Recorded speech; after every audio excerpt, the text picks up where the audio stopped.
Adakah mereka berasa selamat daripada didatangi azab Allah yang menyelubungi mereka, atau datangnya kiamat kepada mereka secara mendadak sedang mereka tidak sedar? Ramai daripada mereka orang-orang yang dia berbuat di dunia ini kelalaian yang melupakan dirinya daripada Allah Subhanahu wa taala. Adakah mereka itu sedar kalau mereka akan terselamat daripada azab Allah yang mungkin datang secara mengejut, yang mungkin datang secara mendadak tanpa ada peringatan-peringatan sebelumnya? Berapa banyak kita melihat kadang-kadang daripada berita atau daripada internet orang tengah driving kena heart attack, innalillahi wa inna ilaihi raji'un.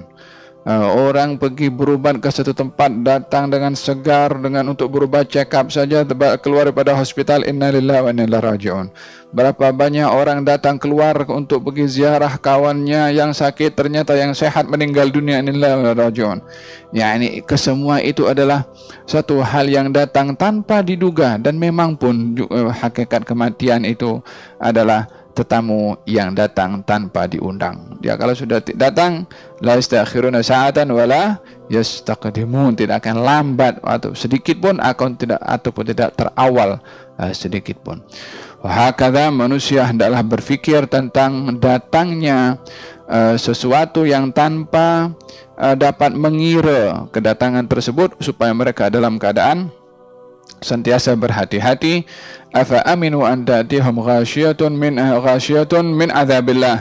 Adakah mereka merasa aman daripada datangnya azab Allah secara mengejut kepadanya, atau kalau tidak kiamat akan datang kepadanya? Walihada kata baginda Rasulullah sallallahu alaihi wasallam, beliau bersabda, badiru bil a'mali sab'an, hendaklah kamu bersegera beramal sebelum datang 7 perkara.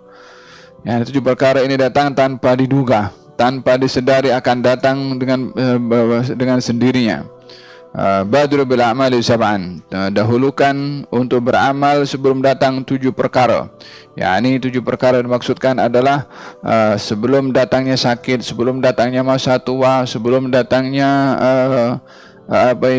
sebelum datangnya kiamat, sebelum datangnya dajjal, sebelum datangnya kemiskinan. Wahakadha, hal-hal yang boleh datang dengan mengejut yang menghalang kita untuk beramal. Sebelum datang ke semua itu, manfaatkan peluangnya untuk beramal.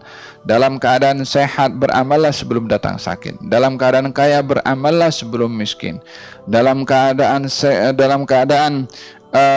terbuka masa untuk beramal, beramallah sebelum datang kematian, sebelum datangnya dajjal. Wahakala, sebelum datangnya hari kiamat, yang kalau sudah kesemua itu datang, maka tak ada lagi peluang untuk beramal. Seperti mana Allah menceritakan Firaun ketika ditenggelamkan oleh Allah Subhanahu wa taala, maka dia mengatakan, aku beriman kepada Tuhan yang disembah oleh Bani Israel. Kata Allah, Al-an, sekarang kau baru nak beriman? Dulu dibagi sehat, dibagi kuasa, dibagi segala-galanya, tak mau beriman. Nabi Musa datang kasih peringatan pun tak mau beriman. Ditunjukkan mukjizat oleh Nabi Musa, tak mau beriman. Semua sudah tunjuk, last sekali sudah nak mati baru nak beriman. Kata Allah, Al-an, sekarang baru nak beriman. Bukan timingnya, bukan masanya, masa dulu tuh kalau nak beriman. Faham dong? Wahakadha afa aminu an ta'tihum ghasyiyatun min adzabillah aw ta'tihumus sa'ah. Atau kiamat datang.